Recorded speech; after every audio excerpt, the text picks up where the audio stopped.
বর্তমানে সারা বিশ্বব্যাপী যে বিষয়টি চর্চায় উঠে আসছে তা হচ্ছে আকাশ প্রতিরক্ষা ব্যবস্থা। বন্ধুরা, যুদ্ধ শুরুর আগে পরাশক্তিগুলো নিজেদের আকাশ সীমাকে শিল্ড দ্বারা ঘিরে ফেলতে চায়। আর এই শিল্ড দ্বারা ঘিরে ফেলার জন্য কার আকাশ প্রতিরক্ষা ব্যবস্থা কতটা শক্তিশালী সেটি এখন আলোচনার বিষয় হয়ে উঠছে। আকাশ প্রতিরক্ষা ব্যবস্থায় যে যত শক্তিশালী, যুদ্ধকালীন সময়ে তার ক্ষতি তত কম হবে।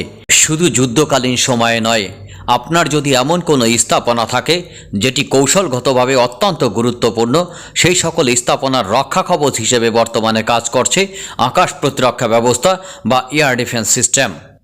বন্ধুরা, বাংলাদেশের আকাশ প্রতিরক্ষা ব্যবস্থা নেই বললেই চলে। দেশভিত্তিক বাংলাদেশের যে আকাশ প্রতিরক্ষা ব্যবস্থা রয়েছে সেটি গড়ে উঠেছে প্রধানত পয়েন্ট এয়ার ডিফেন্স সিস্টেমের উপর ভিত্তি করে। এগুলো শুধুমাত্র একটি সেনা ব্যারাক, অত্যন্ত গুরুত্বপূর্ণ স্থাপনা বা স্বল্প ব্যাসার্ধের কোনো কৌশলগত অবস্থানকে সে সেভ করতে পারে। তবে সেটিও পুরোপুরি নিশ্চিত নয় যে পয়েন্ট এয়ার ডিফেন্স সিস্টেমের মাধ্যমে 100% এটিকে রক্ষা করা যাবে বা এই সকল স্থাপনাগুলোকে রক্ষা করা যাবে।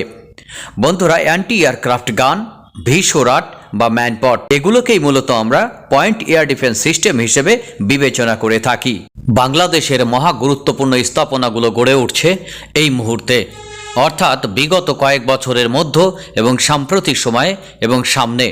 বন্ধুরা, এই 2 থেকে 4 বছরের মধ্যে বাংলাদেশের যে আইকনিক সৃষ্টিগুলো হচ্ছে সেগুলোর যথাযথ নিরাপত্তা দেওয়ার জন্য বাংলাদেশের এখন এয়ার ডিফেন্স সিস্টেমের প্রয়োজনীয়তা দেখা দিয়েছে।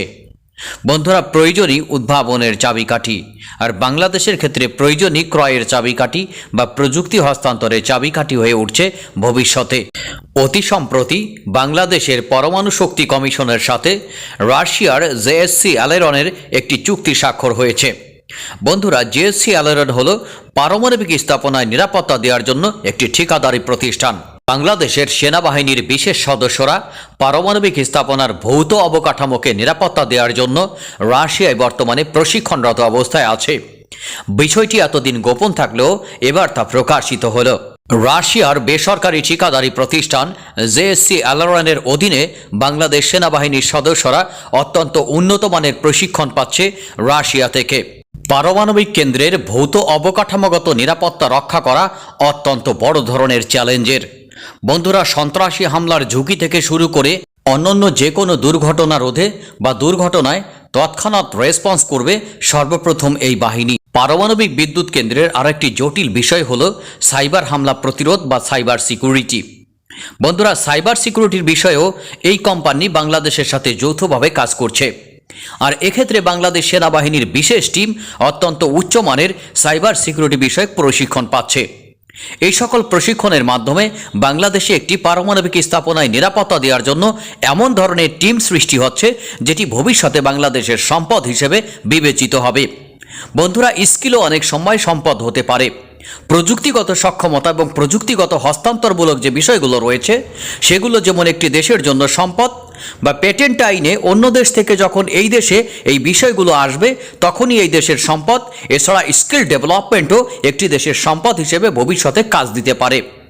কারণ পারমাণবিক জ্ঞান বা পারমাণবিক স্থাপনায় সিকিউরিটি বিধান, এই সব কিছুই ভবিষ্যতে বাংলাদেশকে পুঞ্জীভূত সম্পদ হিসেবে কাজ দেবে, এই বিষয়ে কোনো সন্দেহ নাই। বন্ধুরা, পারমাণবিক স্কিল্ড কোন ধরনের সম্পদ, অবশ্যই এটি বুঝতে হলে আপনাকে ইরানের দিকে তাকাতে হবে। শুধুমাত্র পারমাণবিক স্কিল্ডকে কাজে লাগিয়ে ইরান এখন এমন পর্যায়ে পৌঁছে গেছে যে নিজের দেশের সার্বভৌম নিরাপত্তা রক্ষার জন্য তারা পারমাণবিক জ্ঞানকে ব্যবহার করছে। ভবিষ্যতে ইরানের পারমাণবিক জ্ঞান কোন দিকে যায় সেটি নির্ভর করছে বিশ্ব শক্তি এবং চরম ধূর্ত ইসরায়েলের উপরে। বন্ধুরা, যাই হোক, আজকে এটি আমার আলোচ্য বিষয় নয়। আমার আজকের আলোচ্য বিষয় হচ্ছে বাংলাদেশের পারমাণবিক স্থাপনা এবং তার নিরাপত্তা। পূর্বেই বলেছি, একটি পারমাণবিক স্থাপনার সামগ্রিক নিরাপত্তাকে 2 ভাগে ভাগ করা হয়। একটি হচ্ছে সাইবার সিকিউরিটি, অন্যটি হচ্ছে ভৌত অবকাঠামো। বন্ধুরা, দুটি অত্যন্ত গুরুত্বপূর্ণ। সাইবার সিকিউরিটি যদি আপনার সঠিকভাবে না কাজ করে তাহলে যে কোনো সময় বড় ধরনের দুর্ঘটনা ঘটতে পারে। শত্রুপক্ষ সাইবার হামলা পরিচালনার মাধ্যমে আপনার টোটাল সিস্টেমটিকেই ধ্বংস করে দিতে পারে। আপনার পারমাণবিক স্থাপনায় যদি যথাযথ সাইবার প্রোটেক্ট না থাকে, সুতরাং এটি অত্যন্ত গুরুত্বপূর্ণ। এটি মিসাইল হামলার চেয়েও ভয়াবহ। বন্ধুরা, বিমান হামলা বা মিসাইল হামলা আপনার পারমাণবিক স্থাপনা প্রতিরোধ করতে সক্ষম। পারমাণবিক স্থাপনার ভৌত অবকাঠামো রক্ষার জন্য আকাশ প্রতিরক্ষা ব্যবস্থা অত্যন্ত কার্যকরী ভূমিকা পালন করে। বর্তমান বিশ্বে যে সকল পারমাণবিক স্থাপনাগুলো রয়েছে তার কার্যকরী প্রতিরোধ ব্যবস্থা তৈরি করা হয় সকল এয়ার ডিফেন্স সিস্টেম মোতায়েনের মাধ্যমে। বন্ধুরা, এয়ার ডিফেন্স সিস্টেম বা অন্য কোনো পদ্ধতিতে আপনি ভৌত অবকাঠামোকে রক্ষার জন্য বা আকাশ থেকে আসা যে কোনো হুমকি থেকে আপনার পারমাণবিক স্থাপনাকে রক্ষা করার জন্য এমন ধরনের ফিল্ড বা আবরণ তৈরি করলেন, সেক্ষেত্রে আপনি 100% সফল। এই সফলতার বিন্দুমাত্র দাম থাকবে না যদি আপনি টোটালি সাইবার সিকিউরিটি নিশ্চিত করতে না পারেন আপনার পারমাণবিক স্থাপনার। বন্ধুরা, পারমাণবিক স্থাপনায় সাইবার হামলার মাধ্যমে টোটাল পারমাণবিক স্থাপনাটিকেই ধ্বংস করে দেওয়া সম্ভব। অর্থাৎ এর মূল যে সিস্টেমটি রয়েছে, যে সিস্টেমটি আপনার টোটাল পারমাণবিক স্থাপনাটি পরিচালনার জন্য কাজ করে, সেই সিস্টেমে যদি শত্রুপক্ষ অ্যাটাক করতে পারে অথবা অন্য কোনো পন্থায় ম্যালওয়্যার ঢুকিয়ে দিতে পারে, তাহলে তা আপনার পারমাণবিক স্থাপনাটিকে ধ্বংস করে দেওয়ার জন্য যথেষ্ট। তাই বলা হয়ে থাকে আপনার পারমাণবিক স্থাপনাটিকে রক্ষার জন্য মিসাইল হামলা ঠেকানো যেমন গুরুত্বপূর্ণ, তেমনি অন্য দেশের সাইবার অ্যাটাক ঠেকানো অত্যন্ত গুরুত্বপূর্ণ। বন্ধুরা, এক্ষেত্রে বাংলাদেশের শত্রুকে, বন্ধুরা প্রশ্নটি আমি একটু উল্টা করে করব আপনাদের কাছে। পারমাণবিক স্থাপনা বা পারমাণবিক ক্ষেত্রে বাংলাদেশের বন্ধুকে। বন্ধুরা, একটা বিষয় মাথায় রাখতে হবে, আপনি প্রথমে পারমাণবিক স্থাপনা বা পারমাণবিক শক্তির ক্ষেত্রে নেগেটিভ দিয়ে শুরু করবেন, অর্থাৎ বিশ্বের সকল দেশই আপনার শত্রু। তারপরে আপনি একটা একটা করে বন্ধু বাঁচবেন, আর সেভাবেই আপনার পারমাণবিক স্থাপনার নিরাপত্তা বিধান করতে হবে। অর্থাৎ এই বিষয়ে আপনি কোনো ঝুঁকি নিতে পারবেন না। জিরো টলারেন্স নীতি প্রয়োগের মাধ্যমে আপনার পারমাণবিক স্থাপনার সার্বিক নিরাপত্তা বিধান করতে হবে, অন্যথায় আপনি বড় ধরনের মার খাবেন, এ বিষয়ে কোনো সন্দেহ নেই।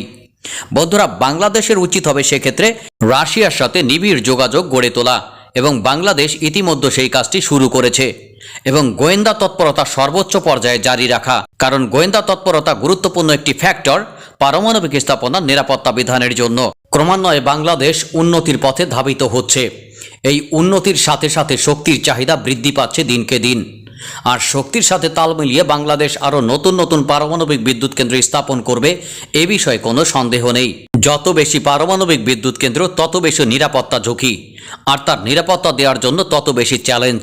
এই চ্যালেঞ্জ মোকাবেলা করার জন্য বাংলাদেশকে অবশ্যই বিভিন্ন দেশের সহায়তা নিতে হবে। বন্ধুরা, সেক্ষেত্রে বাংলাদেশের কিছু মূল্যায়ন রয়েছে। বাংলাদেশের অনেক বন্ধুপ্রতিম দেশ রয়েছে যারা বাংলাদেশের সামরিক শক্তি, অর্থনৈতিক শক্তি বা পারমাণবিক শক্তি বৃদ্ধিতে প্রচণ্ড রকমের ভীতু। বাংলাদেশের নৌবাহিনীর শক্তি বৃদ্ধিতে তারা শঙ্কিত হয়ে পড়ে। বাংলাদেশের বিমান বাহিনীর শক্তি বৃদ্ধিতে তারা মাথায় হাত রেখে কান্নাকাটি শুরু করে। আর বাংলাদেশের পারমাণবিক শক্তি যখন প্রতিনিয়ত বাড়তে থাকবে, তখন হয়তো তারা বড় ধরনের অস্বস্তিতে ভুগবে, কারণ পারমাণবিক শক্তি সমৃদ্ধ বাংলাদেশ অর্থনীতিতে আরও দ্রুত গতিতে সামনের দিকে এগিয়ে যাবে। আর বাংলাদেশ যদি অর্থনীতি, সামরিক নীতি এবং পারমাণবিক নীতিতে এগিয়ে যায়, তাহলে পার্শ্ববর্তী বিভিন্ন দেশের উপর তার নির্ভরশীলতা অনেক অংশে কমে আসবে, এবং স্বাধীনভাবে বিশ্বের মার্কেটে বা বিশ্ব বাজারে অর্থাৎ বিশ্বব্যাপী সে প্রভাব বিস্তার করতে সক্ষম হবে, যে প্রভাবের কারণে তারা ইচ্ছামতো অনেক পলিসি বাস্তবায়ন করতে সক্ষম হবে না বাংলাদেশের অভ্যন্তরে। আত্মনির্ভরশীল বাঙালি জাতি হয়তো একসময় তাদেরকেই চ্যালেঞ্জ জানাবে সামরিক শক্তিতে, পারমাণবিক শক্তিতে এবং অর্থনৈতিক শক্তিতে। কারণে অকারণে বন্ধুত্বের দোহাই দিয়ে সীমান্তে মানুষ হত্যা করা যাবে না। যে কোনো সময় বাংলাদেশের কন্টিনেন্টাল শেলফের উপরে ওভারল্যাপিং দাবি পেশ করা যাবে না। ইচ্ছা হলেই বাংলাদেশের অভ্যন্তরে এসে গরু ছাগল ধরে নিয়ে যাওয়া যাবে না। অবশ্যই তাদের কয়েকটি কোড অফ কন্ডাক্ট মেনে চলতে হবে, কারণ শক্তিশালী অর্থনীতি একটি দেশকে শক্ত মেরুদণ্ড বা ভিতের উপর দাঁড় করে। রূপপুরে অবস্থিত বা রূপপুরে নির্মাণাধীন বাংলাদেশের প্রথম পারমাণবিক স্থাপনা সেই ভিতের প্রথম পিলার মাত্র। বন্ধুরা, এমন অনেক পিলার আরও যোগ হবে ক্রমান্বয়ে বাংলাদেশের অর্থনীতিতে।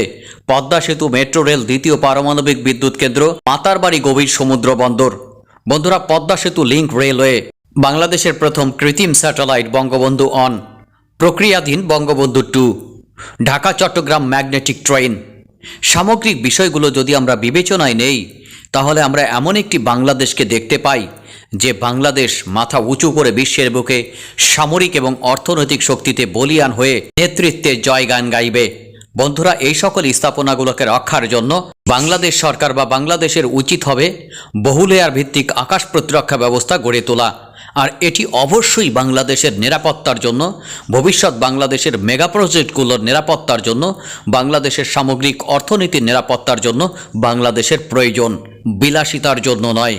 বন্ধুরা, এখানে বিনিয়োগ করা বাংলাদেশের অর্থনীতিতে বিনিয়োগ করার মতোই গুরুত্বপূর্ণ, এ বিষয়ে কোনো সন্দেহ নেই। তাই কৌশলগত এই ব্যাপারগুলো সরকার কখনোই ঢিলেম তালে নেবে না বলে আমরা আশা করি। সরকার গুরুত্বের সাথে বিবেচনায় নিয়ে, পার্শ্ববর্তী হুমকি বিবেচনায় নিয়ে বাংলাদেশের বিমান শক্তি এবং আকাশ প্রতিরক্ষা শক্তি অর্থাৎ এয়ার ডিফেন্স সিস্টেমটি সমন্বয়ের মাধ্যমে এমন একটি বর্ম তৈরি করবে বাংলাদেশের সমগ্র আকাশব্যাপী, যেন বহিঃশত্রু এই সকল স্থাপনার দিকে নজর তুলে না তাকাতে পারে বা পেনেট্রেট করতে না পারে। বন্ধুরা, ভিডিওটি ভালো লাগলে অবশ্যই একটি লাইক দিবেন।